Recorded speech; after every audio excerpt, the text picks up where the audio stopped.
Well, friends, I can certainly say that I'm most honored to be here, to be alive at this moment, to have the conditions and the opportunity to be um, sharing what is most valuable to me.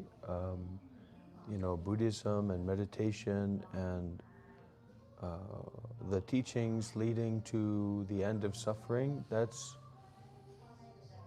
the most important thing in my life. So it's a real privilege, it's a real honor. I'm very grateful that there's this opportunity here, um, this chance where I can actually share that with others that are also interested in that and share it with anyone who's interested. You know what I mean? Maybe, some people that I encounter because I do a lot of online Dharma work, wandering and sharing my art, my Dharma art.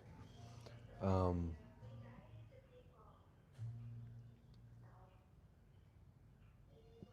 that people sometimes they're not interested in the Dharma per se, but they're interested in me, and then that interest in me can be a way of sharing the Dharma, connecting people with the Dharma. Um, I know that I've said this before, and I'm sure, I've said a lot of things time and time again, but for me and for my life, um, even though I can play around quite a bit and put on a certain kind of persona sometimes to get views or to reach out to people or to kind of trigger people's egos, to challenge people's egos. Uh, I take this more seriously than anything that I take in my life. This community is my family. This practice ground is my home. This is where I establish myself. This is where I find my my heart way in these streamings and in working with others who are connected with me.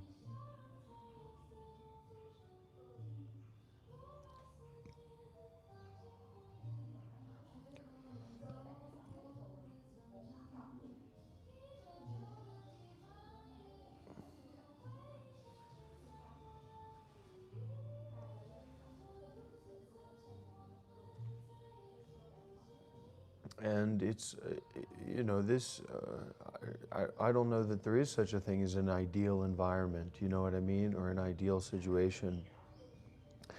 But in terms of ideals, the ideal here is that we are together in community, and we are concerned with the Dharma, with the path to ending suffering, of awakening, and that makes our meditation a little bit more accessible. For me, it makes not thinking, but also being very aware and very present, more accessible, more sustainable. It's difficult to just practice by myself, but when I'm with the community, I can have that extra energy, that extra intention to look more closely, to look more deeply at the teachings and at the path as well. Is our connection okay? Everything going good with our audio and video? You just let me know if there's any issues that come up. I'll try to fix them if I can.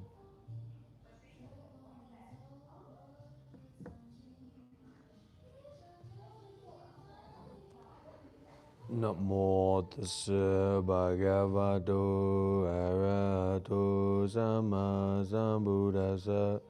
Namo tassa bhagavato arahato samma sambuddhassa. Namo tassa bhagavato arahato samma sambuddhassa.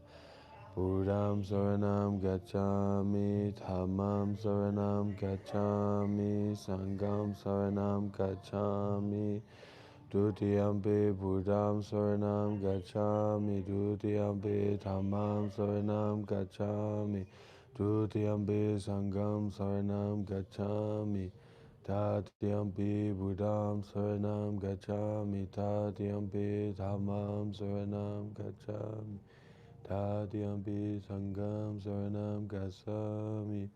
Sadhu, sadhu, sadhu.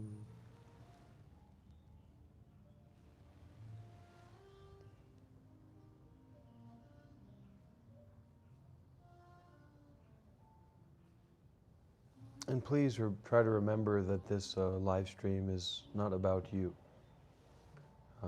This live stream is about the Dhamma and the path of and to ending suffering. So don't get too tangled up in your ego. If you can not do that, it's better.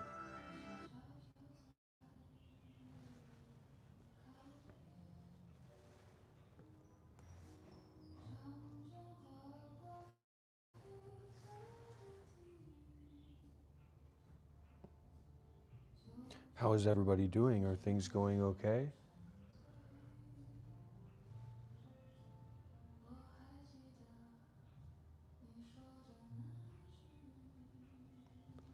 As a magas bhavas pesava, I maga bhas bhagis bhas bhai mama, Amaj bhagis bhas bhas bhas bhas bhas bhas, I am maja bhavas bhagis bhas bhas bhas bhas bhas, Amaya bhas bhagis bhas bhas bhas bhas bhas bhas, Amaya bhas bhas bhas bhas bhas bhas bhas bhas, Amaj bhavas bhagis bhas bhas bhas bhas bhas bhas bhas bhas, Amaj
Like I would say that this is markedly less insane than going out and getting drunk, or even getting drunk at home, drinking alcohol.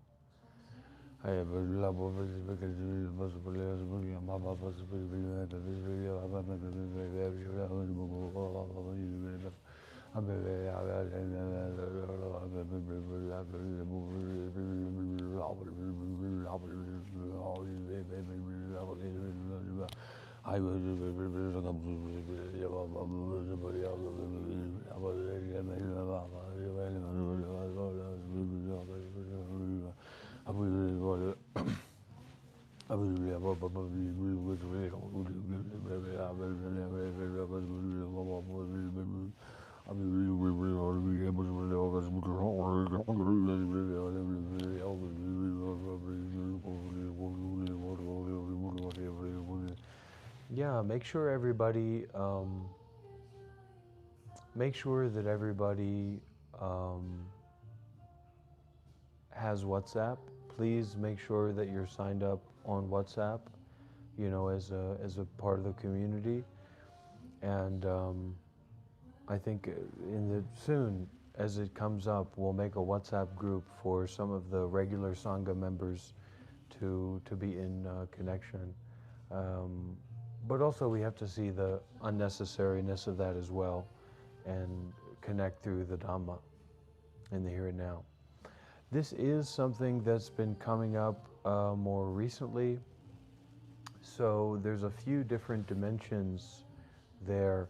One is encouraging people who really want to view and participate and practice and watch to say that, hey, there's value here, and you should consider seeing it as a very valuable piece of value.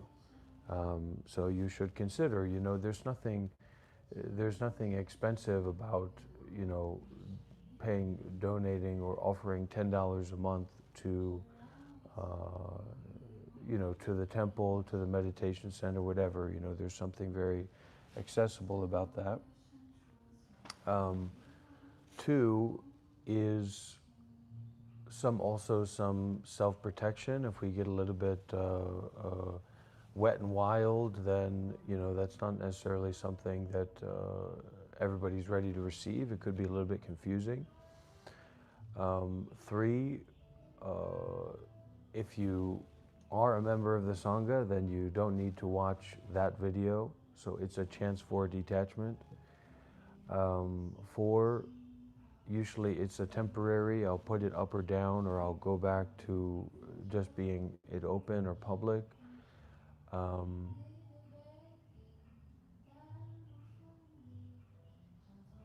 And the final one is reach out. Reach out exactly like that. That's so valuable. Requiem. I try to keep videos like this when I'm at the coffee shop, when everything's kind of has some degree of evenness or self-control to it. I try to keep that public, of course. And all the teachings are available for free. It's just that the way that I do things, this methodology is more invitation-based rather than, creating these videos with teachings or courses or things like that. And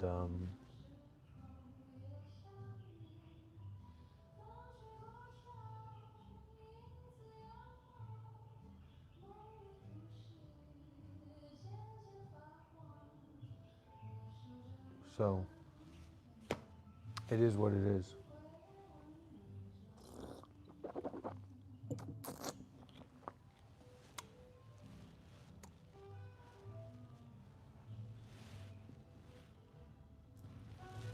How's the audio? Is the audio good?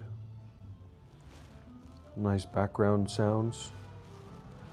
Let me waddle around a little bit because it seems like we might be in an internet slow zone or unnecessary internet slow zone. Let's see.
Aiba Jambung Zi Jimayam Bungji Zamayam Bungji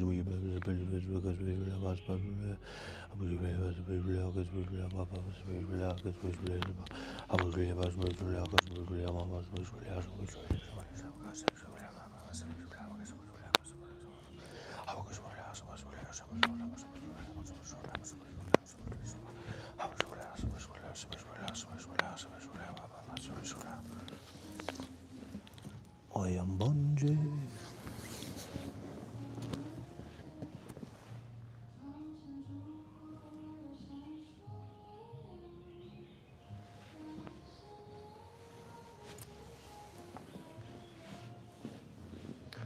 Well, you know, all of our transgressions are teaching us. Transgression means like our errors, the things that we do that cause us to suffer more, that don't line up with our values. So it's kind of the main thing that we're learning, or that I've learned through being on the path of, you know, self-discovery or self-enlightenment or non-self-realization, is to learn how to not betray my own heart. That's probably the most important thing that we learn here at Chanath in those kinds of situations. We learn how to not betray or to break our own heart. And when we don't break our own heart, it's going to be very difficult to break the hearts of other people as well, because we're following our truth. You know, but then this is a truth that's non-self-oriented, but you can't get lost in the complexities of thinking about that. It's not about that.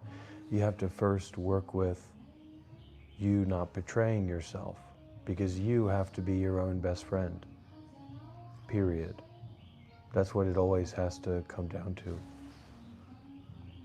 Even in the worst situation or the worst disaster or circumstances that can very possibly happen to us, you know what I mean? We have to be ready to be our own best friend in the realm of the mind.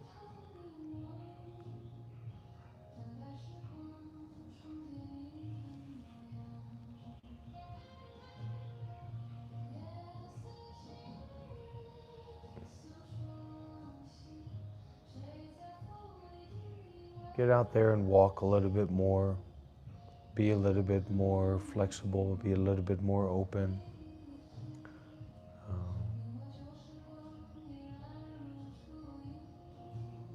Well, it's a good sign. If you're going a bit crazy, it's a good sign. But you can send me more details, Chanath, on WhatsApp or, you know, wherever. Let me know what's going on so that Dr. Rob can be on your case. Now we do have some person in this area of Vietnam. I made a post on it's like an expat group in Facebook, and this person said that they wanted to, you know, come along and they wanted to connect. You know, I said I was a Buddhist monk for 7 years and that kind of thing. So I don't want to meet with them. And that's the thing, right? I should want that. I'm supposed to want that, right? That's why I do the live streaming, and that's why I do, you know, all of my work, because I want attention, or I want, you know, something, you know, I want to be a special person. I want to be in a special situation. But actually, I don't want that at all. I'm happy just being where I am, right here and right now. But I can invite, I can be open to that person and the danger and the confusion that that person brings, but also the intimacy. So let's see, send them the address. They just did a 10-day Vipassana retreat, so 10-day Vipassana retreats are good, but they don't really work. That's one of the confusing parts about going to a 10-day Vipassana retreat, is the notion that it's going to work. It's certainly not going to work. But you can go there and it can be a good thing to do.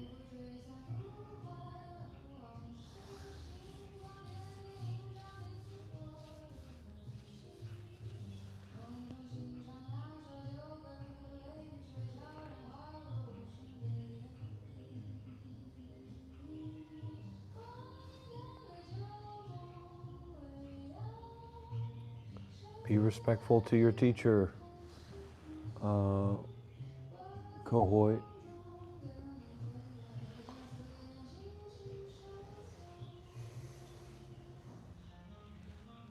So what is it like when we meditate? What is the practice of meditation like?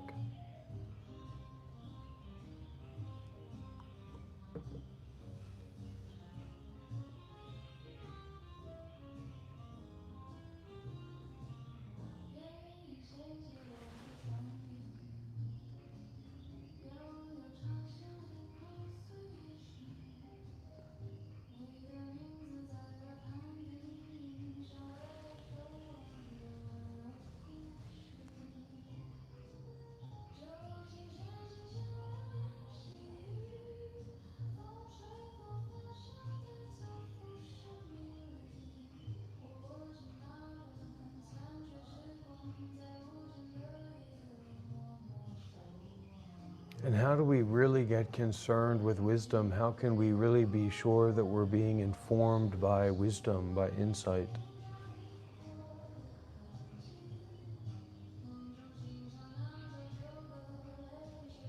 Well, what comes to mind for me right now is the directness of the experience of nowness that blows out thoughts.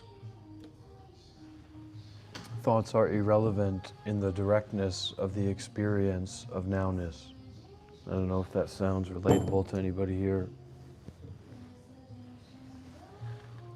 And you know, I have to say it again, I have to make it clear, you know, I can't say if this, I think that there are things generally that I do that are correct. I think there are things that I generally do that are incorrect, or more skillful or less skillful. But what I can say is that I feel very fine now. And that fineness is characterized by a kind of evenness.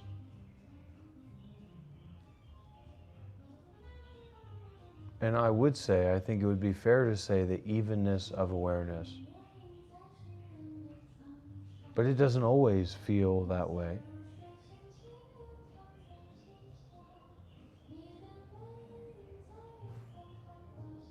For me, for the person, for the identity, you know, sometimes I don't feel so fine. Getting caught up in a YouTube loop or a TikTok loop or a, you know, consuming loop, a chasing loop, an avoiding loop.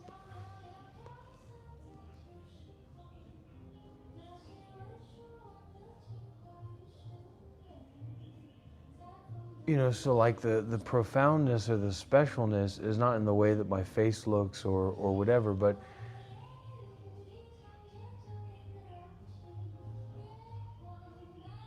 it's in, I would say it's in the fullness of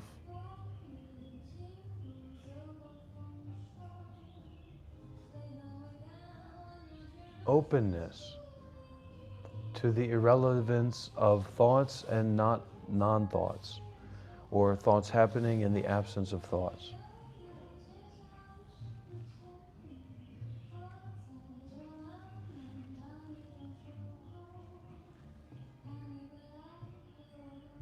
And shout out to the YouTube algorithm, because we really are lucky in a certain way that the algorithm keeps our viewership bumped up, because it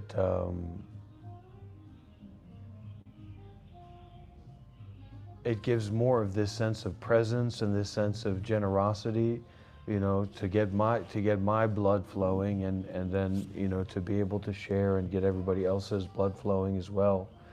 Because if it was just me and you sitting in a room, you know, the context, you know, the energy, the vitality and all that would be a little bit different. So, W's in the chat for the YouTube algorithm. And it's not going to be the way that people are kind of, you know, come across this. I know everybody puts that meme out where they say, oh, you know, you just be serious and be meditative and talk smart and people really get across your stuff. And it's fundamentally untrue.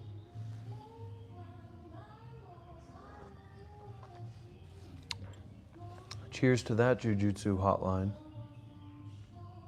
not just Brazilian Jiu-Jitsu, but also Jujutsu Kaisen. Incredible anime.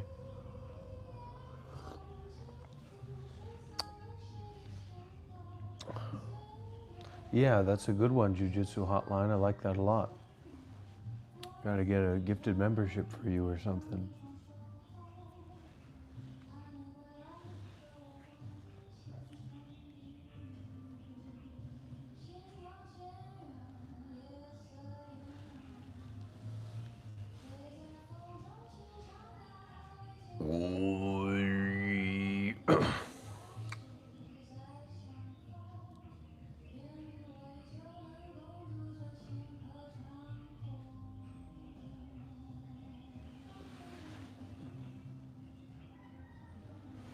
No, there's no difference because it's just cause and effect, right? So we're coming back to the principles of reality rather than the principles of identity.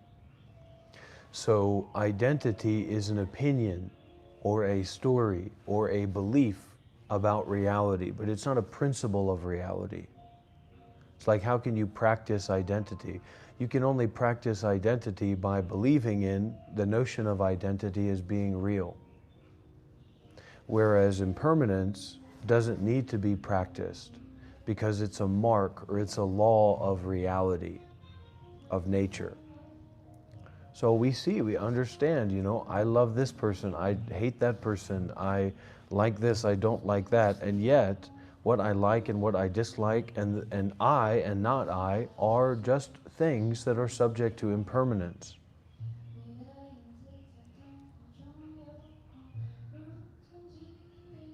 There's no real identity here. That's also why I get a little bit, defensive about the work, or a little bit triggered by some of the work that I'm doing here, because the context, the discussion here is that there's no I to begin with. So there's not a more genuine I or a less genuine I, or a more stupid I or a less stupid I. And that's what's being talked about. That's what's being brought up here, So we have to kind of be fair to say, oh, well, what's my position? What's my understanding about that? What's my perspective about the absence of I identity? It doesn't mean, just like Jiu-Jitsu Hotline was saying, it doesn't mean that we don't do our duty and function. You do your duty and function.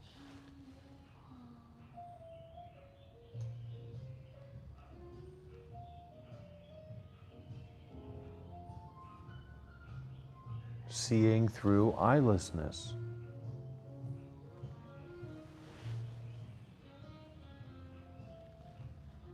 Seeing through the eyes of eyelessness.